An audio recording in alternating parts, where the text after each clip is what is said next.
welcome to Phonics Mania. Today I'm going to give you a brief idea of how the game works. Within the website you will find a game for CVC words, blends, digraphs, silent E, vowel teams, R-controlled vowels, and multisyllabic vowels. There will also be a lesson plan worksheet that gives you all the instructions that I'm going to give you now with a few variations for some of the games, but they are basically all played the same. The idea is that the game is played much the same way that the popular game of Uno is played.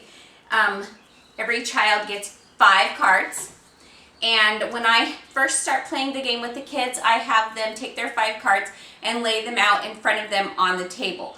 That way I can help them as we're learning how to use our vowels and how to play the game. Later, if you want to go to having them hold them in their hands, it's totally fine.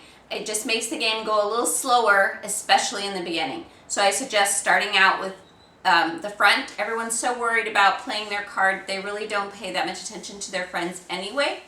I also have them take their 5 cards and I have them sort them into piles. So all of the O vowels would go in one pile and all of the I vowels would go in another pile, all of the O's, all of the U's, so they're understanding that there is an A, an E, an I, an O, and a U vowel, and that those are the sounds, and those are what we're playing.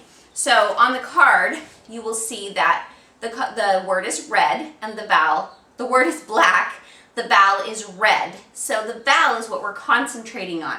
And when you start, everyone gets 5 cards, you flip a card over in the middle, and that is the vowel that you will start with.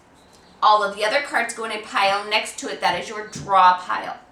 Within the card game, there are switch cards. So the children get a switch card. They may switch it from A vowel to E vowel or E vowel to I vowel. They can choose the vowel they want to play.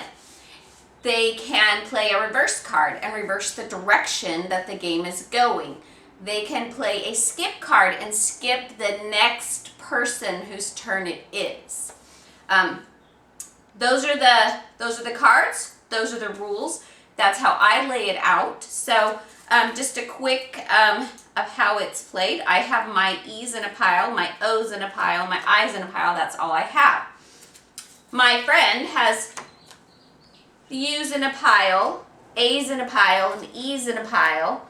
None of us got any fancy cards, so the first card that is on the middle of my table happens to be about A. So if student A is playing first, they may choose a card from their pile that has the A vowel. Now here's the important part. They must say the word they are playing. That's the whole point of the game. So even if you are going sound by sound, helping them blend this word together so that they can say it in the end, they are doing that with you. So in this instance, my student is going to pick the word sand. So if they can say sand and lay it down, it's the next person's turn. If they can't, you're pointing sand, and they're doing all of that with you. Then you play the card, it's the next person's turn.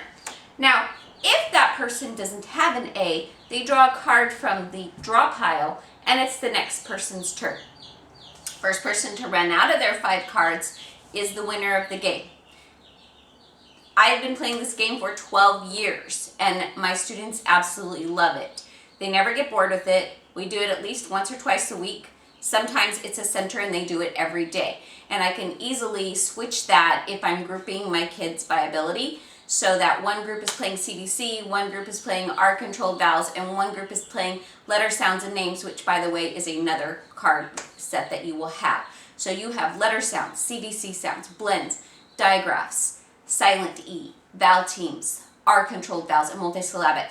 All of the phonics skills that take you up to the end of 2nd grade and ready to start reading to learn rather than learning to read. I hope that you and your students enjoy this game. I have played it with my grandchildren because I don't actually have a classroom right now, but I have played it with my grandchildren distance learning using Microsoft Teams, and I simply show them the card that we're playing and then I have all of them on the screen and I can see what they're playing. And we have played it virtual, and they enjoy it, and it gives us some interaction time. So I encourage you to please try this with your children, even if you're distance learning. Enjoy.